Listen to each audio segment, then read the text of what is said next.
This program is presented by Birch Gold Group, the precious metal IRA specialists.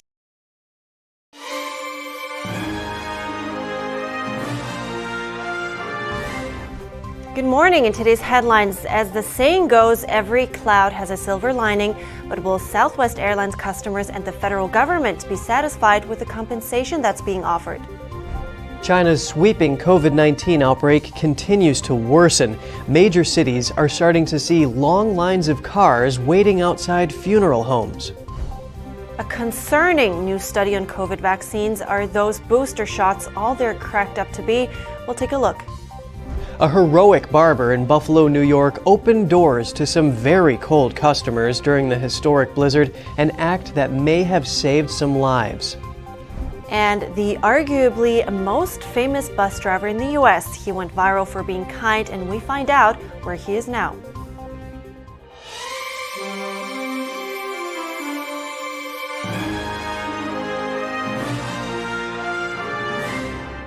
Good morning. Welcome to NTD. I'm Kevin Hogan. Good morning. I am Evelyn Lee. Today is Friday, December 30th, and that's it. We have made it to the end of the year, but it's been a tough one.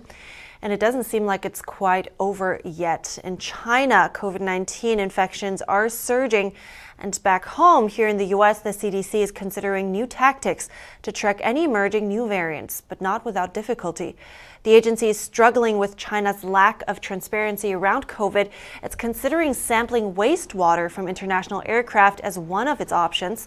Infectious disease experts say when it comes to tracking the virus and slowing its entry into the U.S., this policy would be a better solution than the new travel restrictions announced this week. The U.S. says it will require mandatory negative COVID tests for travelers from China starting January 5th. French researchers reported in July that requiring negative COVID tests before international flights does not necessarily protect countries from the spread. Back in 2021, for instance, they found the Omicron variant in wastewater from 2 commercial planes that flew from Ethiopia to France, and that was even though passengers were also required to take a test before boarding. One researcher cautioned about expecting wastewater data to make a difference in our ability to respond. He pointed out that while wastewater sampling could be helpful, the testing takes time. And in other air travel news, Southwest Airlines is looking to return order to its schedule. The carrier says it expects to have normal operations with minimal disruptions on Friday. Southwest has canceled close to 16,000 flights over the last 8 days. Many customers were left stranded or inconvenienced. NTD's Jeremy Sandberg has more on what the airline is doing to make things right. Southwest says it's eager to return to a state of normalcy ahead of the New Year holiday weekend. The airline is facing intense scrutiny from both customers and the federal government. It sounds like weather was only a trigger to the underlying problem. Democratic Representative Rick Larson, the incoming ranking member of the Transportation and Infrastructure Committee, called the situation a disaster. He says basic investments and upgrades to Southwest systems would have been prudent 20 years ago. I think the House of Representatives should hold hearings on this debacle. Larson suggests changing aviation laws in 2023 to better support the traveling public when this type of scenario occurs. He also says it's time Congress strengthens the Passenger Bill of Rights. Larson says in addition to pushing Southwest to upgrade their systems, first and foremost, the government will be looking to see how the company compensates their customers. That includes rebooking flights, refunding fares and fees, and reimbursing customers for extra costs incurred. Larson mentioned one last R he'd like to hear from the airline. Remorse. Southwest Airlines should show a little bit more remorse about how they've treated their customers. The airline has promised to reimburse passengers for expenses such as hotels, meals, and car rentals in addition to refunding tickets. But it added it could take several weeks for repayments. You can submit a full refund request for any canceled flights, and if you have any travel expenses due to the disruption, you can submit those receipts directly on our website. The U.S. Department of Transportation reminded Southwest of their pledge to make things right in a letter on Thursday. Some analysts estimate the meltdown could shave as much as 9% off Southwest's fourth quarter earnings. Jeremy Sandberg, NTD News. Transportation Secretary Pete Buttigieg warned the airline it would be held accountable. That's if it doesn't fulfill its commitment to customers. He says penalties could cost the airline tens of thousands of dollars per violation per passenger in fines. President Joe Biden on Thursday signed the $1.7 trillion spending bill. It will keep the federal government operating through the end of the federal budget year in September 2023. The bill provides tens of billions of dollars in new aid to Ukraine and record military funding. Biden had until tonight to sign the bill to avoid a partial government shutdown. The 4,000-plus page bill passed the Senate on a bipartisan vote of 68 to 29. With the support of 18 out of 50 Senate Republicans, Biden hailed the passage as proof that Republicans and Democrats can work together after all. But on the other side of the aisle, House Republican leader Kevin McCarthy called the bill a monstrosity. Former President Donald Trump's redacted tax returns will be made public today. That's what the U.S. House Ways and Means Committee reported earlier in the week. The Democratic-controlled committee obtained the returns last month as part of an investigation into Trump's taxes. That was after a lengthy court battle that ended with the U.S. Supreme Court ruling in the committee's favor. The documents to be released are expected to include Trump's tax returns filed between 2015 and 2021, the years he ran for and served as president. In Arkansas, Governor-elect Sarah Huckabee Sanders is going with one of Florida's top education officials to lead education in her state. Her pick is Jacob Oliva. Oliva played a vital role in implementing the education agenda of GOP Governor Ron DeSantis. Sanders acknowledged that experience under Florida's governor as Florida fought against COVID-19 restrictions in schools. And the state also enacted the parental rights law. Sanders calls Oliva a leader who has proven himself in the fight to empower parents and implement bold education reforms under Governor DeSantis. Can a third dose of Pfizer and Moderna vaccines actually worsen immune response against COVID-19? A peer-reviewed study published in Science Immunology last week is causing concern. NTD's Daniel Monahan has the story. The study by German researchers determined that mRNA boosting created a high level of what are known as IgG4 antibodies. Those are a subclass of antibodies which cause a weaker immune response. This is the latest research to evoke scrutiny of federal vaccine recommendations and continuing vaccine mandates. Mandatory vaccination is still in effect for certain professions, as well as in education, especially for college students. Students are a demographic with lower COVID risks, but heightened risks of heart inflammation. Dr. Robert Malone addresses COVID vaccines. The genetic COVID-19 genetic injections cause far more harm than good and provide zero benefit relative to risk for the young and healthy. The CDC is still recommending that everyone 6 months and older get a full series and booster of the original COVID-19 strain vaccine. They also recommend a bivalent booster on top of that, which combines the original strain and the Omicron strain. This is regardless of one's age and health-based COVID risk level or likelihood of adverse reactions. The data now show that these experimental gene therapy treatments can damage your children as well as yourself. They can damage your heart, your brain, your reproductive tissue, and your lungs.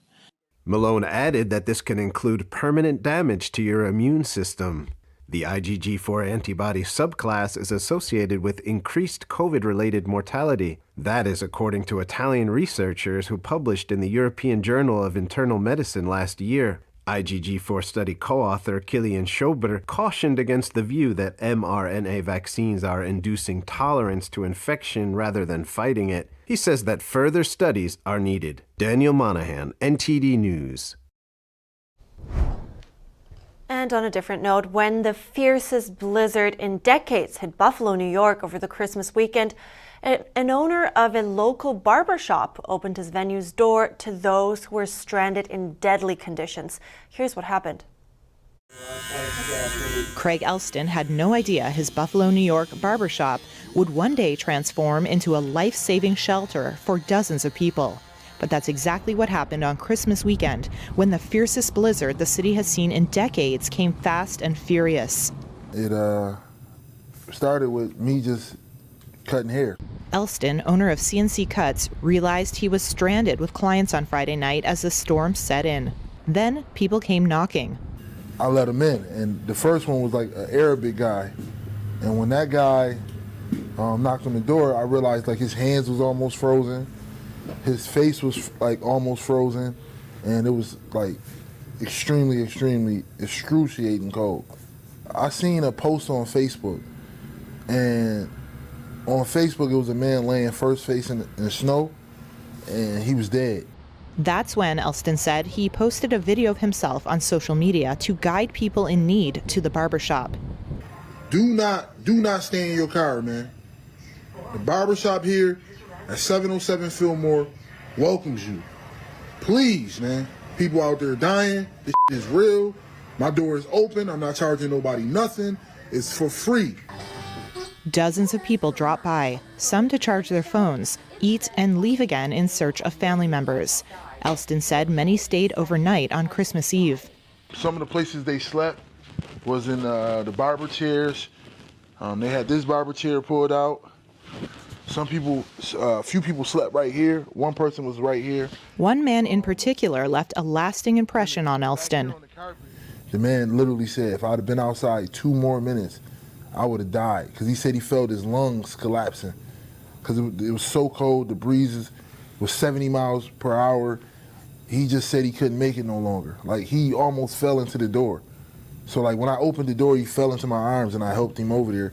And it took him about 7-8 hours to get warm. The storm claimed the lives of at least 29 people in the city of Buffalo. The death toll could rise. Officials say many bodies were found frozen in cars or in snowbanks. I just know what I did was from the heart. Amid the tragedy, Elston is being praised for his actions. Few of the people came in here and said I saved their life. A few people said I'm a national, worldwide hero. A few people said I deserve everything that's coming my way. And like I said, I didn't do it for that. I did it just to help people. It's amazing. It's amazing. It's amazing how difficulty and adversity can bring out the best in people sometimes. Yeah, you said it, Evelyn. Blizzards are no joke. Craig, well done, sir. And coming up, cars lining up to get funeral home service a night in advance. The COVID situation in China is becoming worse. The nation's major cities are feeling the devastating impact. And newly elected Israeli Prime Minister Benjamin Netanyahu makes his first address to cabinet members. At the forefront of his pledge are securing peace and stability in the region, as well as stopping Iran as an adversary. Find out more after the break.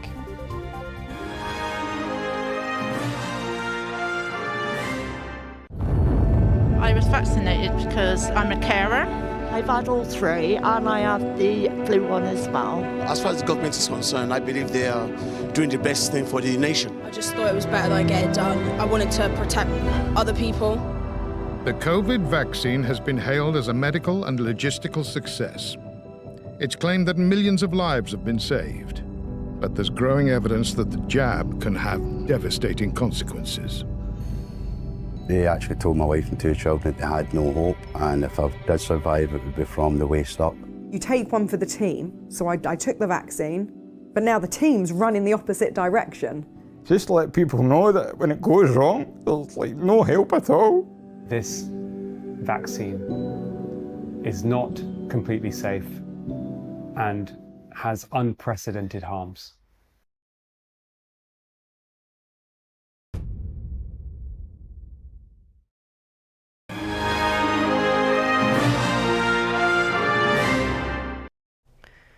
Welcome back. We're going to go over to China now. There, the sweeping COVID-19 outbreak is getting more serious. The nation's biggest cities like Beijing and Shanghai were first to feel the impact. Now, other major cities are starting to see long lines of waiting cars outside funeral homes. Some of them even lining up the night before to get services. Let's take a closer look.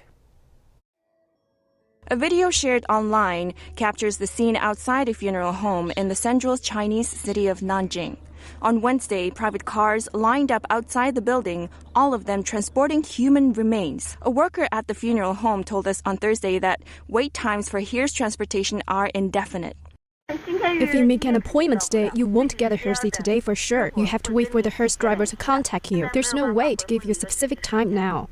The worker added that even when the customer transports the remains with their personal car, they still must wait in line outside the funeral home, and that no farewell ceremony is possible for the deceased person.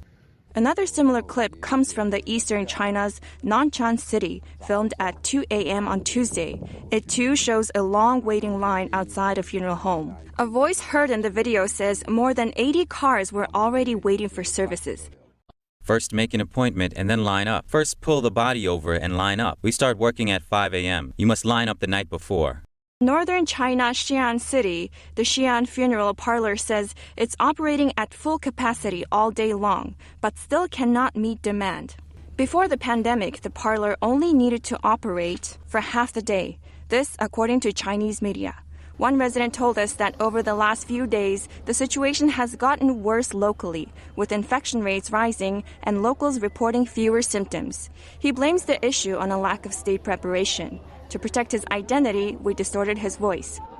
I couldn't sleep last night. I was furious because the country opened up without preparing well beforehand. We have nothing now, no medicine, and the regime is still praising itself all day long. It says it's a great victory in the fight against the pandemic. So shameless. Through this pandemic, the Communist Party has completely lost the trust of the people.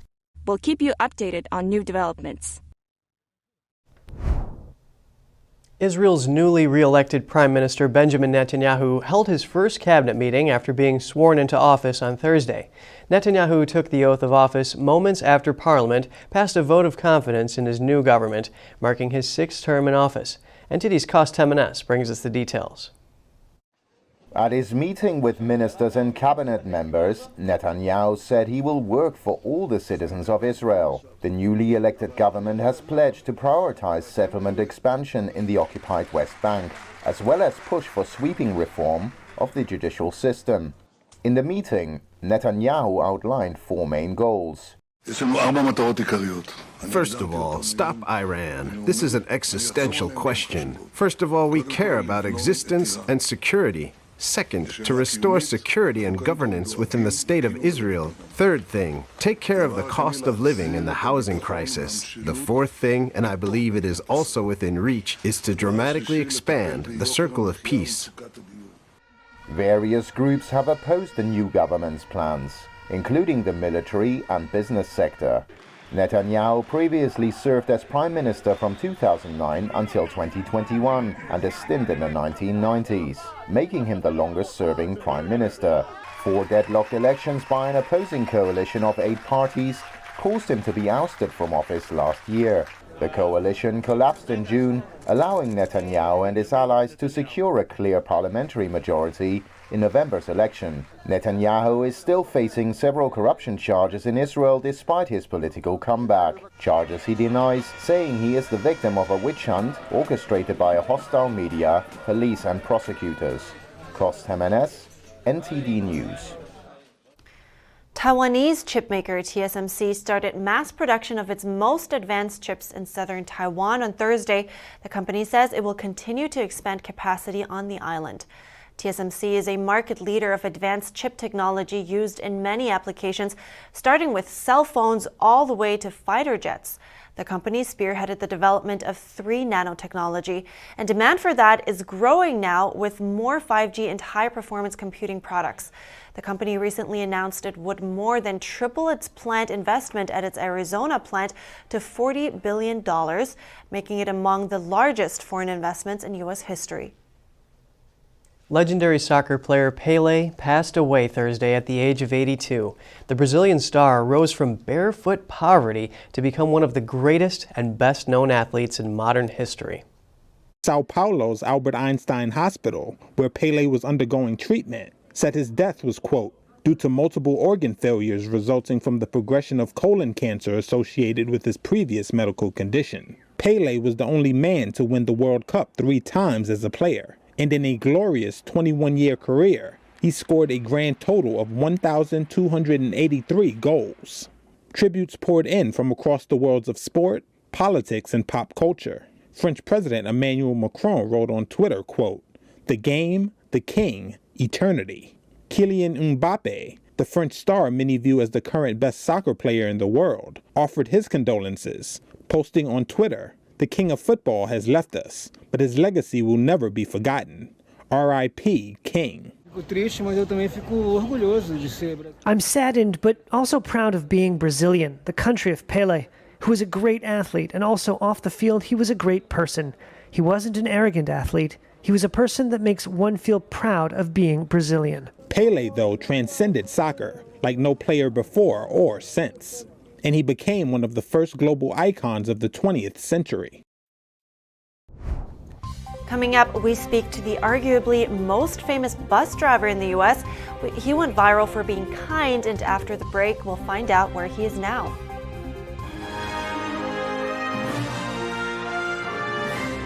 This is Stephen K. Bannon. I urge you to protect your savings from inflation by diversifying into a physical gold IRA from Birch Gold Group. Simply text the word NTD to 989898 and you'll get a free info kit on gold IRAs explaining everything.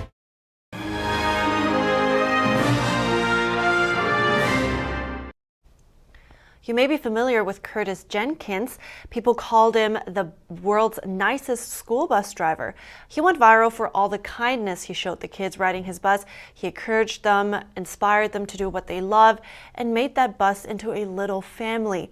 Now, a couple of years on, he's working in the student services department in his district and is a coach to many adults hoping to achieve the same connection that he had.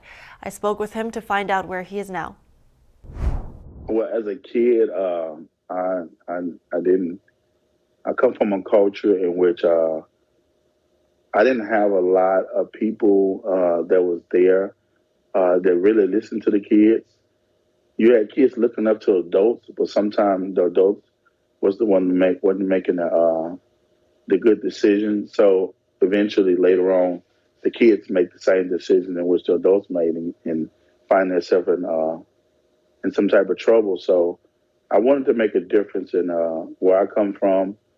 I was taught, my mom taught me to, do the right thing no matter what, no matter how many people are doing the wrong thing.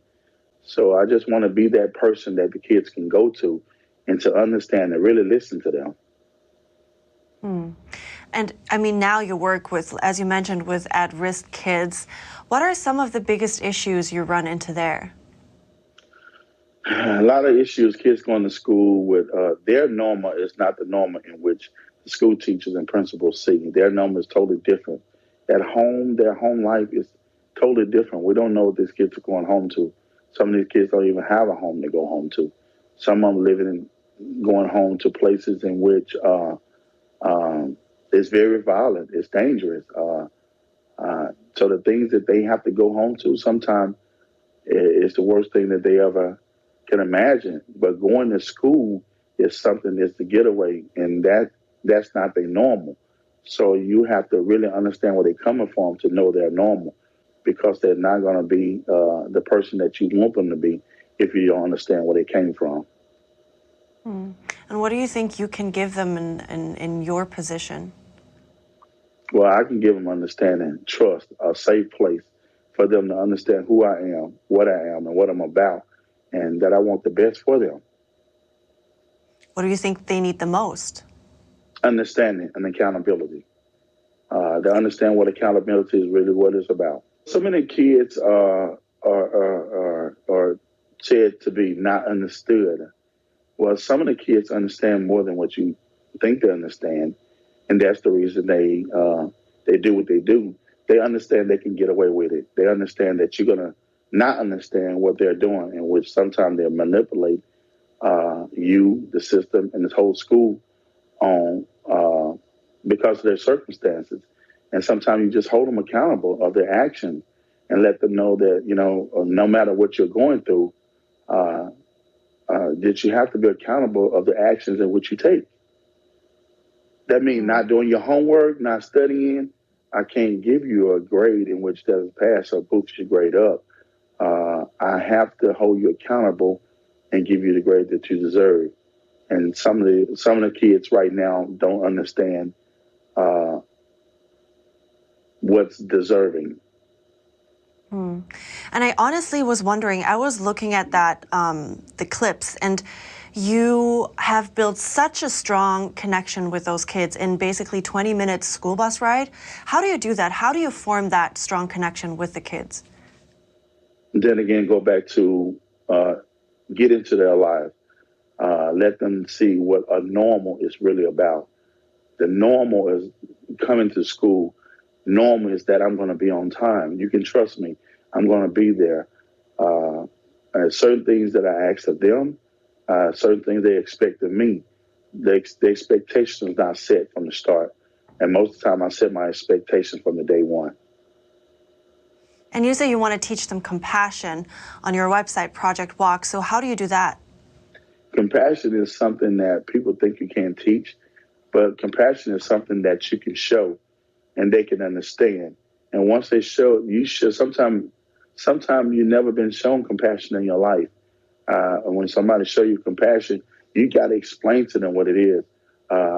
Compassion is something that kids don't even know the words. I remember one kid asked me, "Well, I got straight A's. What I need integrity for?" Me being compassionate and who I am, I sit down and explain to her what integrity was all about. You got to have compassion for people. You got to care about people. You got to care about the things that you say, the things that you do, and what people don't understand. If they don't understand, give them a reason and give them ways in which they can understand.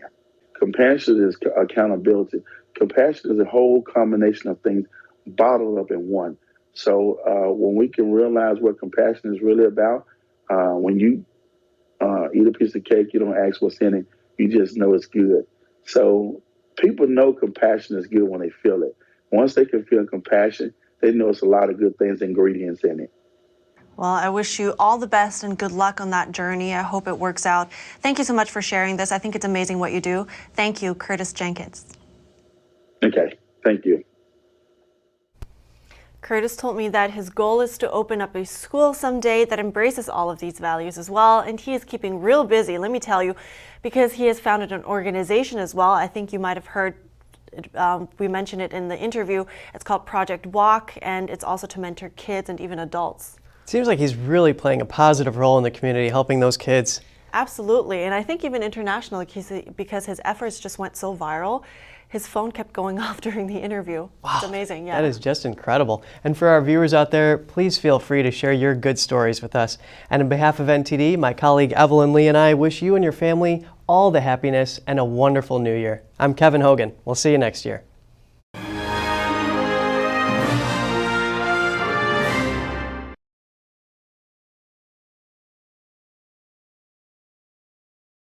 Thanks for watching us on YouTube. Did you know YouTube only keeps selective videos on its platform? So if you want to make sure you get the full picture, just subscribe to our newsletter. Go to newsletter.ntd.com and sign up. It's free.